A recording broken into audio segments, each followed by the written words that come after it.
Oh, I think, like you've seen today, I mean, it was interesting, I thought, when we probably struggled to take that last wicket for a few overs when Rampal was getting a few runs. Watto's often been the one we've gone to in that situation, either to try and quiet it down or to take a wicket for us, and because we knew they were 9 down, it would mean that he would bat straight up. I thought it was pretty obvious, not having spoken to Rick much about it yet, that they didn't bowl him because we knew he was going to have to bat straight away. So it's just a bit of a juggling act, and at the moment it's working nicely.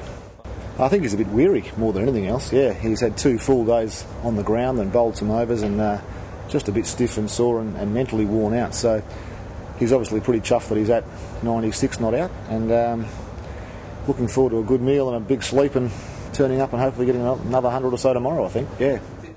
I think the big thing is that he understands how highly we regard him amongst the team, and there's never been a question amongst ourselves on how well he can go. Since he's come in, he made, I think, 3 consecutive half-centuries in England, and then a 30 and a 40 at the Oval, and then he's come back, missed out at the Gabba, and then got nearly 100 here. So he's done nothing wrong. I think, if anything, it'll take a little bit of a weight off his shoulders personally. He's done it at the one-day level. I think the biggest thing about succeeding at the international level is just understanding you can do it and experiencing it.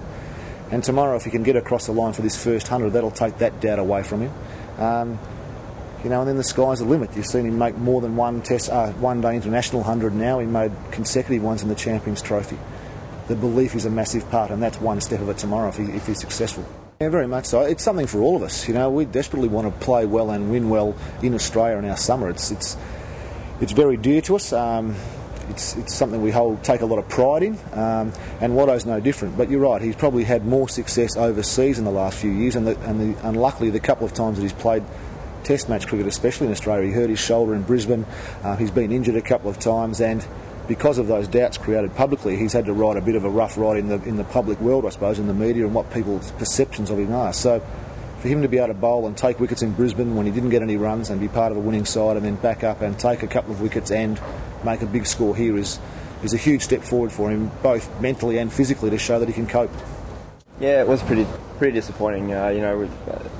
Not only for myself, but I guess for the team as well. We sort of, Ravi was looking quite good there, the last wicket partnership. Would like to have sort of pressed on a little bit, and it's just one of those things in Test cricket. You don't focus for one ball and it's all over. So all that hard work was undone. So pretty disappointed, but not a bad first innings for us as a team.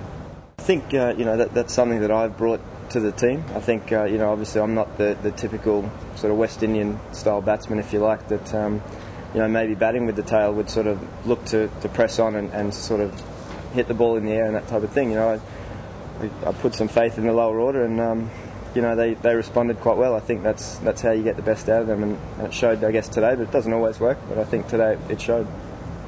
Thankful to the selectors that they persevered with me, but I think if you look back, I've made a pretty good start. So it was only 2 games ago where I got 80 at Lord's. So it's thankful for the selectors, and glad I could repay them in some way.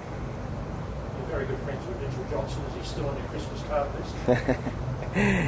Yeah, I think so. After the series, I'm sure we're going to catch up and say hello and have a drink after the series, hopefully with a 2-1 win to us, and the beer will taste sweeter.